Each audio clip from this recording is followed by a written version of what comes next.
Nima qilish kerak agar yashash juda qiyin bo'lsa? Nima qilish kerak agar sizni hayotingizda hozir muammolar ko'p bo'lsa?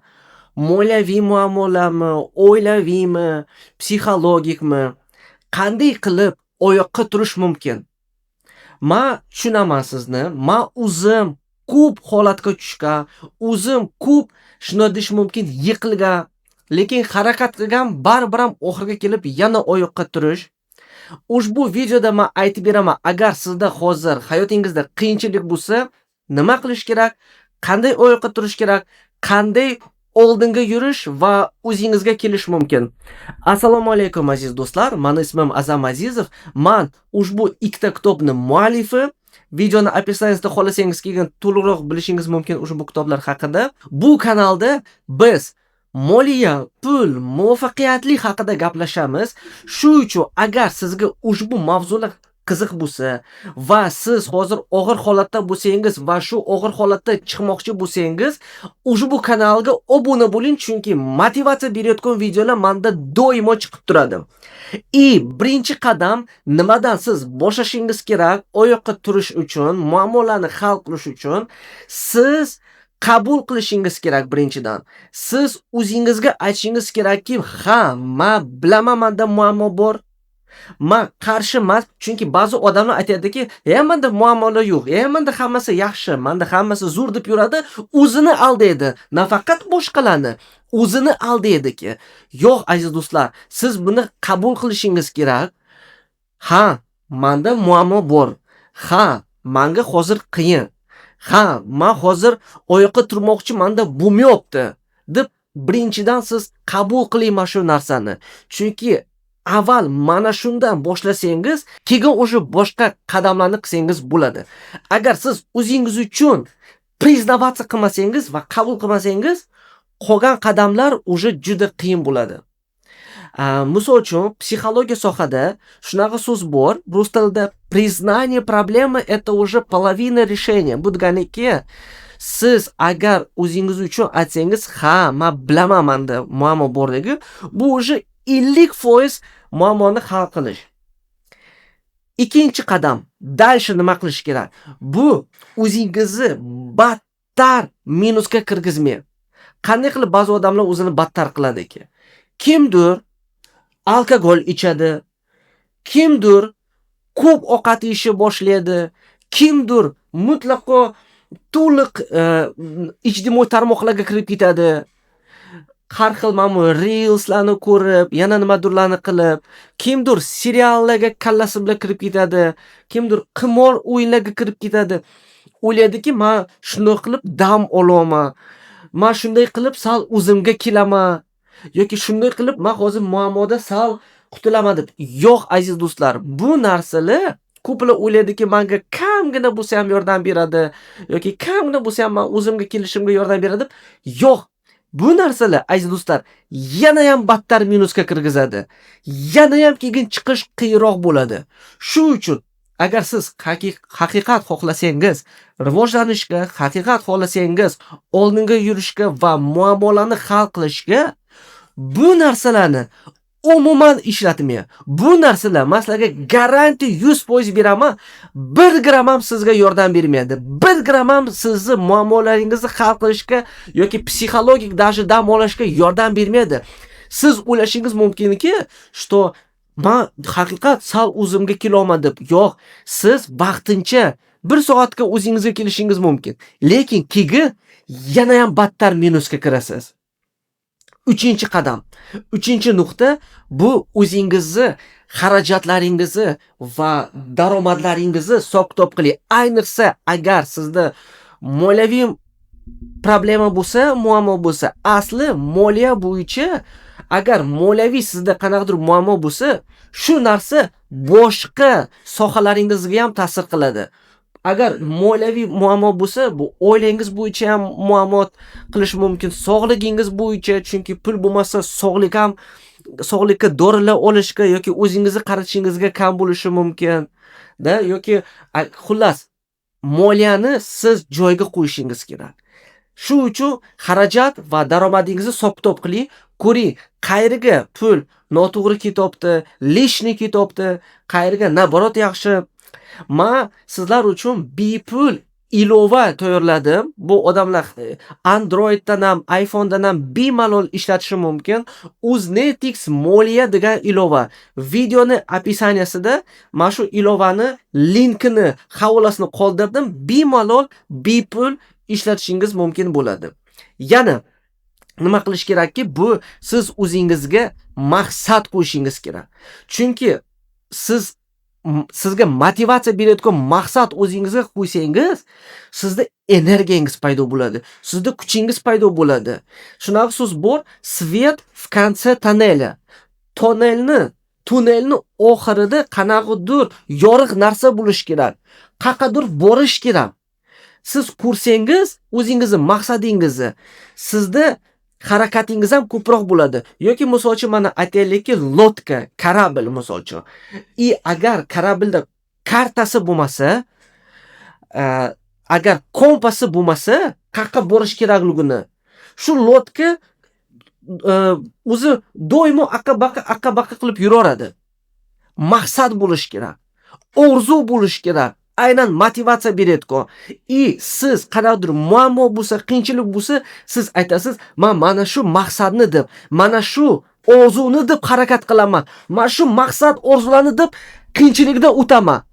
Hammasini chidaman" deb ana shuni deb borasiz oldinga.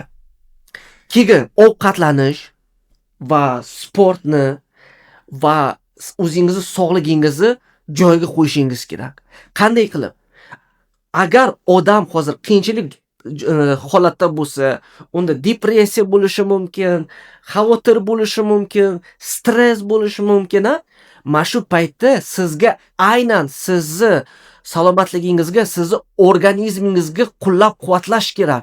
Sizni miyangizga yordam kerak. Qanday qilishingiz mumkin? Yaxshi ovqatlanib, to есть foydali ovqatlarni yeb, sport bilan shug'ullanib, sport juda yordam beradi. Psixologik tarafdan ham, sog'ligingiz tarafdan ham. Agar imkoniyatingiz bo'lsa, psixologga qaratib, o'zingizni psixolog bu hech qanaqa yomon narsa emas. Bu oldingi paytlarda 10 yil, 20 yil oldin shunaqa odamlar o'ylardiki, psixologlarga faqat psixlar qaraydi deb. Yo'q. Любой odam, har qanday odam psixologga qaratishi mumkin. Prosta o'zini muammolarini yengilroq qilish uchun, psixologik o'ziga kelish uchun. Agar odam stressga botib qolsa, muammolarni hal qilish qiyin bo'ladi. Psixolog yordam beradiki, sal stressni kamaytirishga. Va yana doktorga borish kerak. Agar sizda biror joyingiz og'risa, biror joyingiz tam qandaydir tuzolmagan bo'lsa, tuzating. Chunki qanaqadir muammo bo'lsa sog'ligingiz bilan, bu ham sizga energiyangizni yeb qo'yadi. Oyoqqa turishga sizga qiyinroq bo'ladi. Chunki sizni organizmingizni, sizni miyangizni yarim kuchi mana shu kasal joyga ketadi.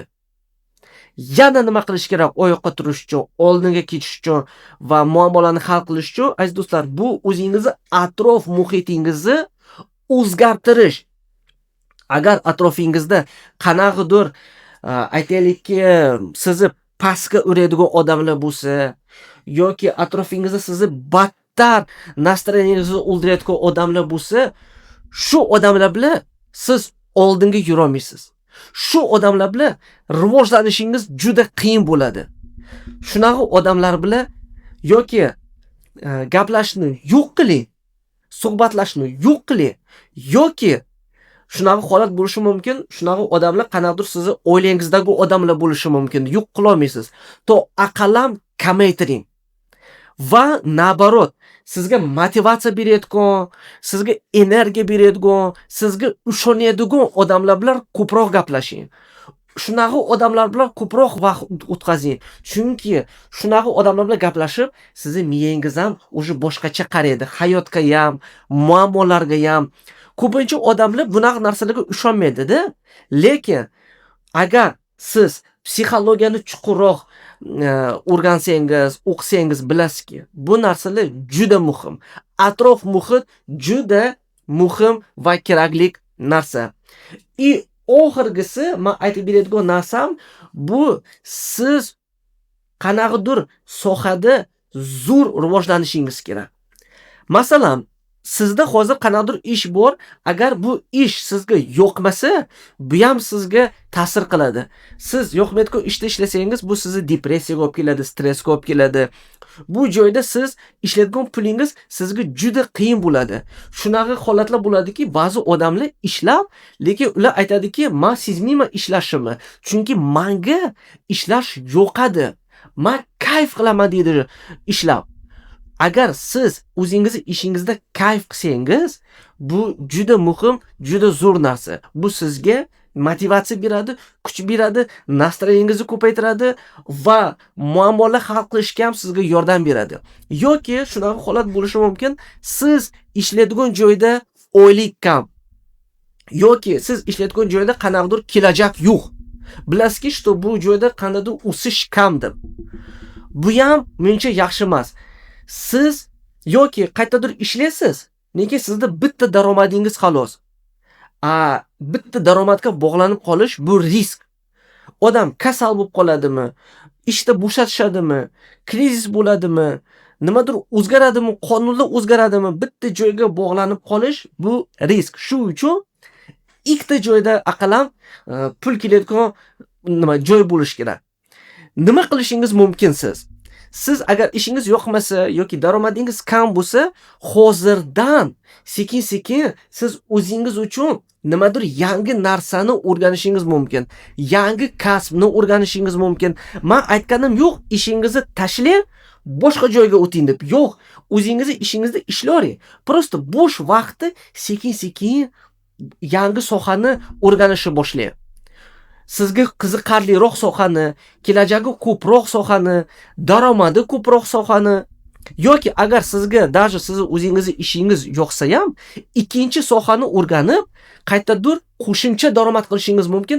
Shunday qilib o'zingizni daromadingizni ham oshirishingiz mumkin. Aytganimda, yaxshimi yomonmi, lekin ko'p narsa hayotimizda pulga bog'liq. Pul bilan 70% muammolarni hal qilish mumkin. Shu uchun agar siz o'zingiz uchun aytsangiz, men yana qanaqadir sohani o'rganmoqchi desangiz, bu ham miyani ham rivojlantiradi. Agar siz уже тем более necha yilda bir bitta sohada ishlasangiz, rivoj ham to'xtab qoladi. Miya ham уже rivojlanmay qo'yadi. Odam doimo yangi narsalarni o'rganib turish kerak. Agar siz doimo yangi narsalarni o'rganib tursangiz, ham rivojlanasiz, miyangiz rivojlanadi, ham daromadingiz ham oshadi, ham kelajagingiz ham ko'proq bo'lishi mumkin. Bu har xil kasblar bo'lishi mumkin, har xil sohalar bo'lishi mumkin.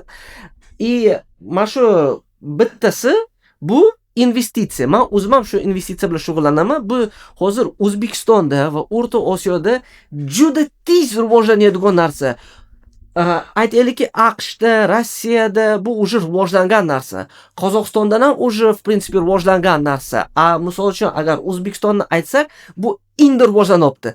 Davlat ham mana shu sohani qo'llab-quvvatlayapti. Keyin bundan tashqari, kim hozirdan agar siz bu sohaga kech kirsangiz, уже qiyroq bo'ladi. Kim bu har qanday sohada boshda kirsa, qanaqadir sohaga kelajak ham ko'proq bo'ladi. Ko'proq ham imkoniyat bo'ladi pul ishlab olishga. Chunki konkurensiya ham kam bo'ladi. Umuman investitsiya nima deganiki, investitsiya bu siz O'zbekiston kompaniyalarini yoki AQSh kompaniyalarini aksiyasini sotib olasiz. Bitta narxga va qimmatroqqa sotasiz. Va yana bitta yo'li borki, siz sotmashingiz ham mumkin. Siz olasiz, misol uchun O'zbekiston kompaniyalarini. Shu O'zbekiston kompaniyalari sizga doimo pul to'lab yuradi. Chunki siz sarmoya qilsangiz qanaqadir kompaniyaga, siz shu kompaniyani hamkori bo'lasiz. Siz shu kompaniyani sherigi bo'lasiz. Shu kompaniyalar o'zini daromadida sizga ham dola to'laydi.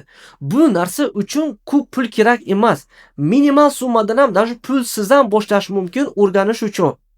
Agar ushbu soha sizga qiziq bo'lsa, mana shu videoni tagida, описаниесida men bepul trening tayyorlab qo'ydim, havola qoldirdim.